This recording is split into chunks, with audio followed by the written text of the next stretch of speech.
Welcome. Glad you're here. But tonight we're here to see First Reformed. The film is typical Schrader. There probably are two hallmarks to a Schrader film. One of those is a transcendental style that pushes you as viewer to mystery.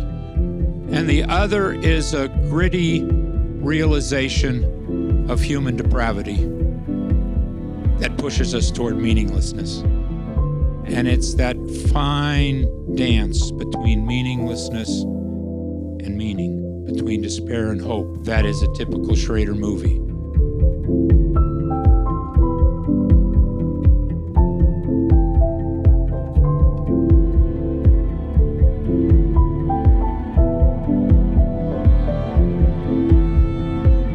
Dive right in, Paul, you literally wrote the book on transcendental cinema. This sort of, this kind of theological aesthetics, which as practiced by Bresson and Ozu and Bergman and Tarkovsky, you know that you understand this cinema so well and so instinctively, but you had not until First Reformed did you made a film in that style. What gave you the impulse to finally do that after so many years in filmmaking? Well, I never thought I would. I had written about spiritual contemplative films. Didn't think I would ever make one. I was too intoxicated by the engines of empathy and action and sexuality and violence, which are not in the transcendental toolkit. And, when people tried to compare films I'd been involved in with that book I'd written, I said, no, that's not me. That's not me. You're mistaken. And then I had a situation about 3 years ago where I was having dinner with Pavel Pavlovsky, and I'd just given him an award for Ida. I was walking uptown, and I said to myself, it's time. You're going to be 70 next year. You've always said that you would never, ever make one of these films. Well, it's now time to make one. And so I started writing it. And oddly enough, right around the same time, I was invited to a panel at the SCMS, Society for Cinema and Media Studies annual convention. And they were doing a panel called Rethinking Transcendental Style, which scholars from Israel, Spain, and Baylor were giving papers reflecting and reevaluating that book I had written 45 years ago. And I thought to myself, well, if anybody's going to be rethinking transcendental style, it should be me.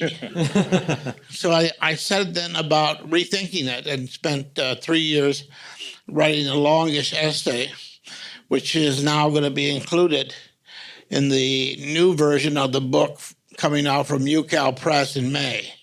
So coincidentally, I found myself going back to the place I started from, because I'd written that book before becoming a screenwriter.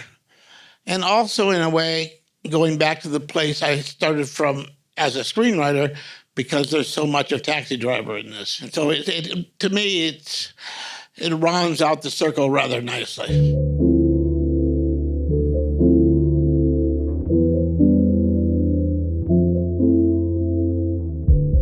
Kutter, what's we were talking about this earlier. Just you're loving this kind of transcendental and loving boring cinema, transcendently boring movies, which I think we all can kind of relate to. But what are kind of, I guess, just the spiritual underpinnings of that? Something with how they play with your sense of time, and how they both elongate your perspective on time, and how most, we can say Hollywood cinema or whatever, really tries to collapse time. So it takes the 2 hours and you go in, you come out and you're like, whoa, that was 5 minutes. And what this does, it doesn't just expand time, but it actually asks you to kind of live into it, to participate in time in that way, which is really a sort of devotional, sort of religious approach to time at all, but especially to specific spaces, to unique spaces, whether that be the cinema or other arts, or even, as we were talking at dinner,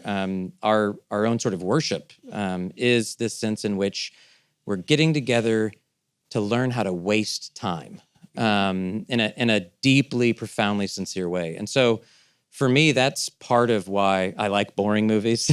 Well, good things happen while you wait. Exactly, yeah, and to be trained and cultivated in a sensibility that allows for boredom to be constructive and not simply a sort of pejorative kind of sensibility, I think is healthy. It's good, and I think it taps in really to what's deeply spiritual about all of us. And speaking only for myself, I don't think there's a boring minute in this movie. You compare this to a film by, say, Pedro Costa or Lisandro Alonso or some of the slow cinema artists of our current generation. You have a ton of empathy and action in this film. So are you sort of calibrating, how much to sort of challenge the audience while telling? Is it just the storyteller in you that naturally? Yeah, I mean, this is that dance. When you come to withholding techniques, there's probably about 10 or so of them. And then you look at different slow directors, and they all eat from the same buffet, but they eat in different portions. And so no two alike. And, there are those directors who work in the commercial cinema, that is, they make movies for audiences, and those are directors who lie beyond the Tarkovsky circle, who work for museums, and they work for academics. And so I still consider myself within that slowed down cinema, but still a commercially driven cinema, for audiences, not the large audiences, but really for audiences. And I, in fact, thought this film would be more boring than it is. In the technical sense, right? Yeah, no, I mean, I that was part of the intent, slow it down. And when I first started screening the film, I was very surprised that I didn't detect this kind of boredom effect that I wanted. And I elongated some things, but that's that dance that you do when you're involved with withholding techniques. If you withhold from the viewer, they have, at some point, you keep saying, no, I'm not going to give you what you want. And at some point, they do one of two things. They either say, okay, we'll come toward you, and that's what is the magic of the arts. Or they say, no, I'm sorry, we're going home. And so you're trying to, ride that line. Would this film have been better if it were 3 minutes longer? I'm not sure. Would it have been better if it was 3 minutes shorter? Probably not. No, definitely not. So, but that's a dance.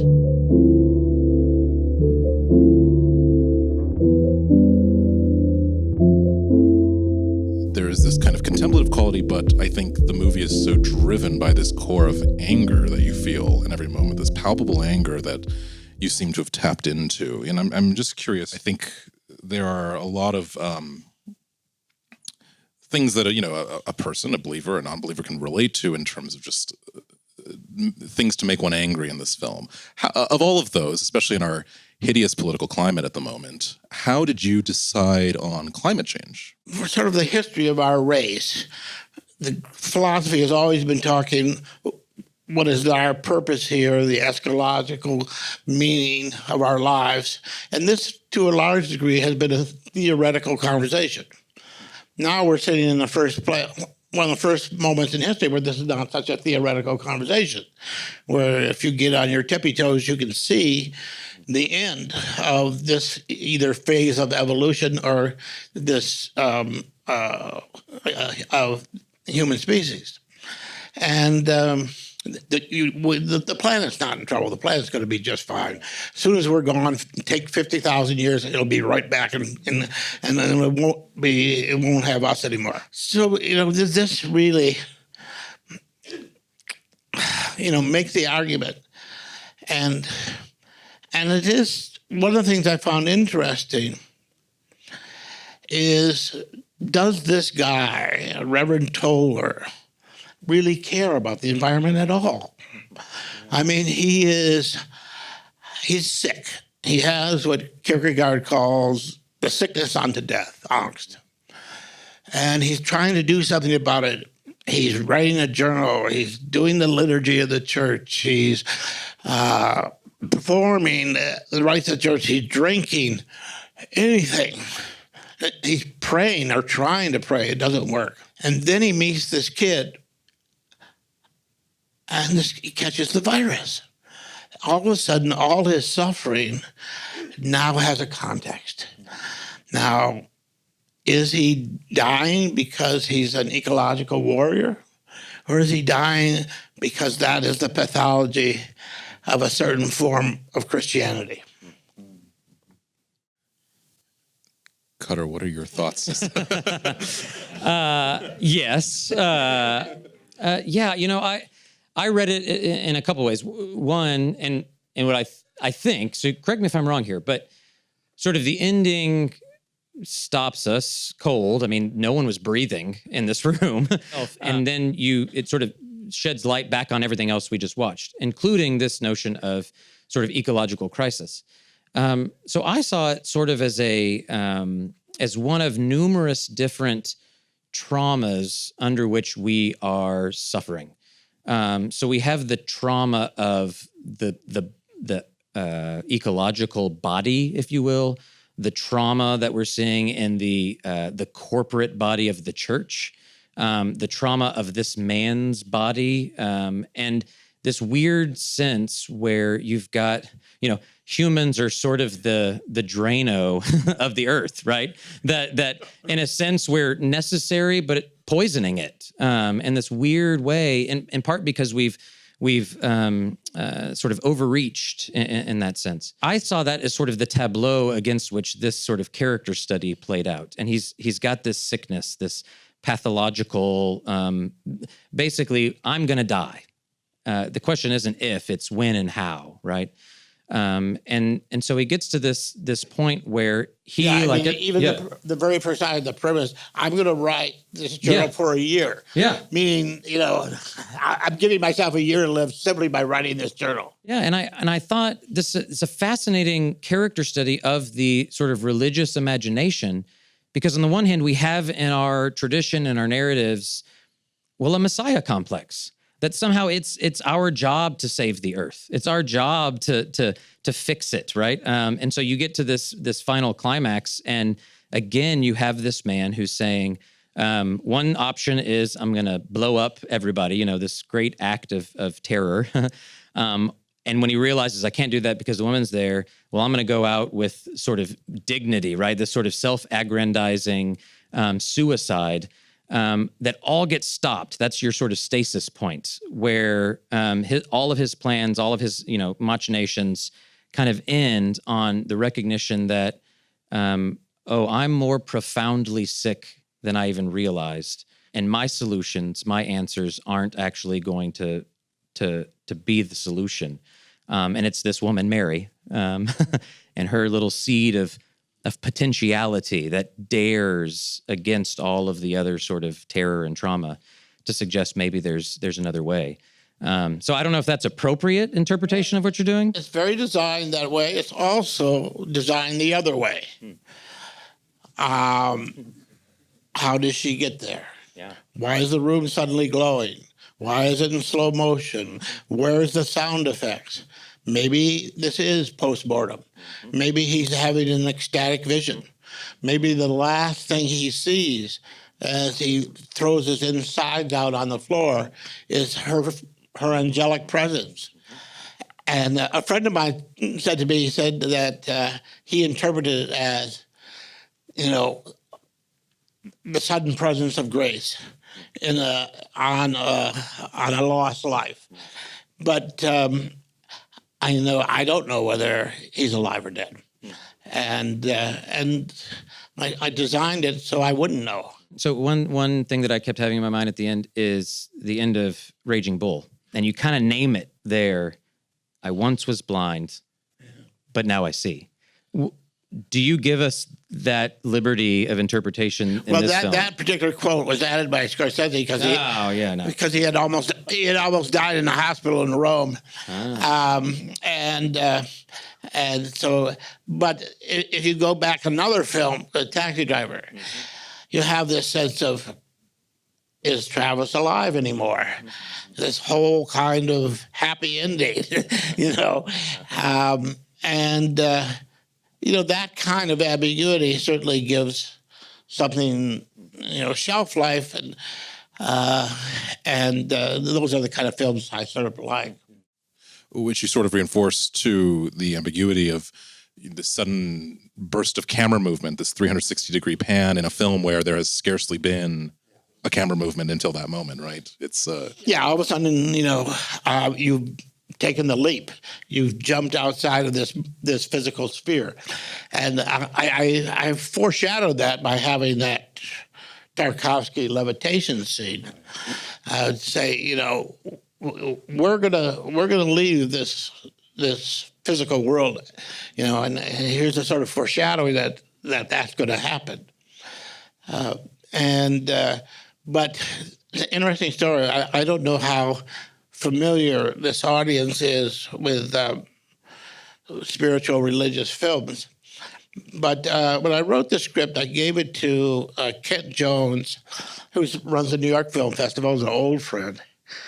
And I said, what do you think of this, Kent? And at that time, it ended with him on his knees, disgorging himself, and the camera resting on the crucifix, which is the same ending as Diary of a Country Priest. And Ken said, it's interesting because I thought you were going to go to the Ordette ending, and you went to the Country Priest ending. And as soon as he said that, I thought, oh, man, that's right. That's right. Because now Ordette, a film by Carl Dreyer, meaning the Word, is about a miracle. This man's wife dies, and his crazy brother, who thinks he's Jesus Christ, who has been lost, and he wanders into the funeral and raises her from the dead. And there's a miracle, and she's alive. And his only reaction to having his wife alive again is not, oh my God, I witnessed a miracle, is carnal lust. She's back. I have her again. Physically, I can hold her, I can kiss her, I can caress her. And so that's what Kent was talking about. And I said, as soon as he said that, I said, yes, that's where we have to go. We have to go to a moment of complete carnality. So as you say that then, so the sort of surrealistic moment where they're laying on top of each other is in the real world, and like it still proceeds.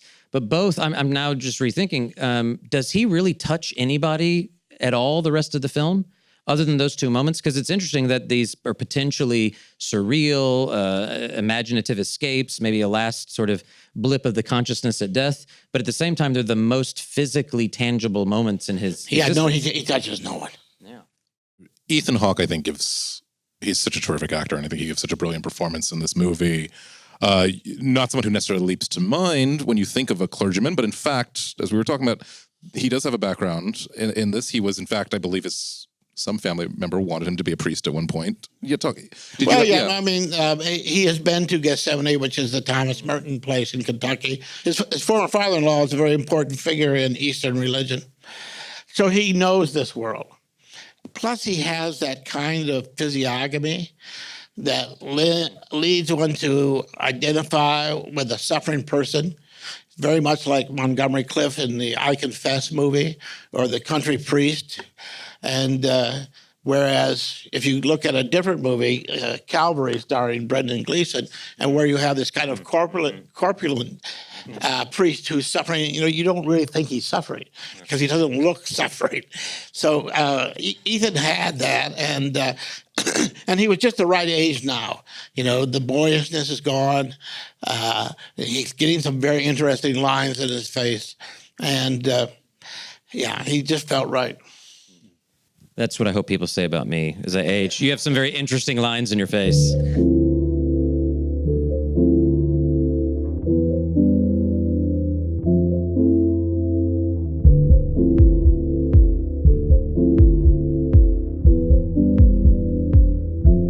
about just the writing process. We've touched on this, but like, the framework is Taxi Driver, but you incorporate elements of Dreyer and of Bergman. And was it kind of just like putting this puzzle together of various cinephilic obsessions of yours? And well, I mean, the secret of stealing is that you have to steal around.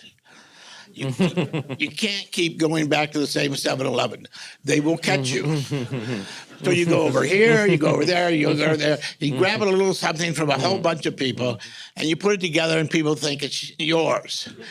Artists have done that from the beginning of time. That's what we do. So when I said, I'm going to write one of these films, I thought about the films that meant most to me, and I started running through them and what I liked about them. And literally, I was writing, and at one point I said, I think I should foreshadow some kind of non-material world. And I said, well, what would Tarkovsky do? He said, well, Tarkovsky would have them levitate. That was his go-to position. And so I said, okay, I'll have them levitate. But of course, then I did it in a fashion where the Edenic dream turns into a Boschian hellish dream. And but what I wasn't quite so aware of when I was writing and directing was the degree to which there was a Taxi Driver. And I wasn't really aware until the editor said to me one day in the editing room, this movie is full of Taxi Driver. I said, yeah, well, I know there's some in there. He said, no, there's a lot in there. And I just really hadn't been that aware of it, but now I am. What you're describing, even stealing around a sort of tradition, is very Jesus-y. And the sort of setting of a trap at the end is very, very much a sort of modern day parable of, here's the tradition you've been handed, and now let me set this trap for you that involves you, that makes you complicit, that problematizes what your sort of received assumptions and presuppositions, but requires work on your part too. You can't just come in here willy-nilly. You have to actually invest your time.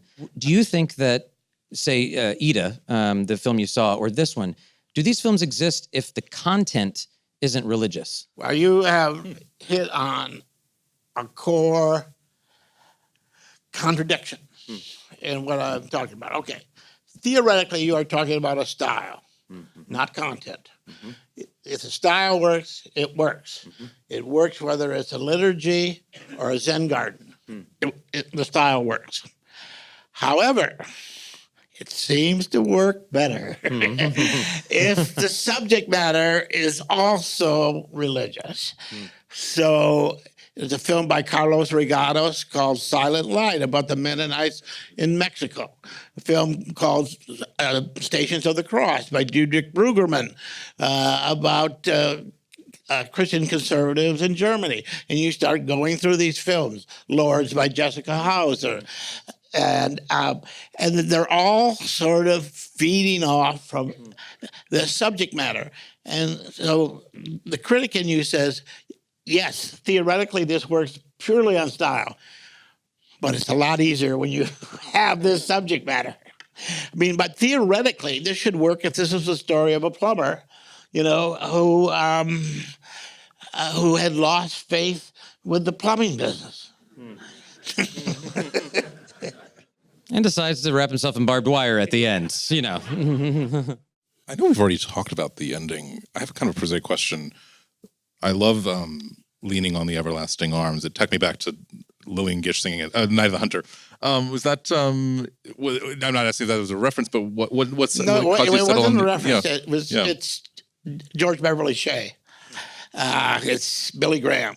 And, my father with the George Beverly Shea LPs at home, hearing them. But he had a very limited taste in religious music. And mostly with George Beverly Shea. So when I started thinking about this, I started hearing that. And also, so the other songs, you have this whole issue of blood being in the Christian DNA, beginning with the Old Testament sacrifice and the sacrifice of Christ and transubstantiation and on and on. And in this film, they're singing, "I'm washed in the blood." And Ethan sits there in the church, just sitting there listening. And you just sense this sort of extraordinary feeling coming from him. He's listening to these lyrics. And finally, he closes his eyes. And, I was raised with those songs. There is a fount that flows from Emmanuel's veins. And so it's not entirely surprising when a person, usually a man, goes off the rails and they start going off in this sacrificial way, although some very famous female saints have done so also. But, this notion of flagellation, if I suffer enough, I will be worthy. Well, that is a kind of virus that is in the Christian DNA that is not unlike jihadism.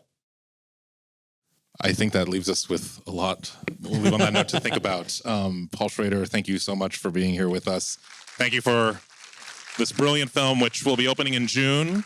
Please encourage everyone to go see it. And thank you again, Justin and Paul, for coming and joining us. Thank you all.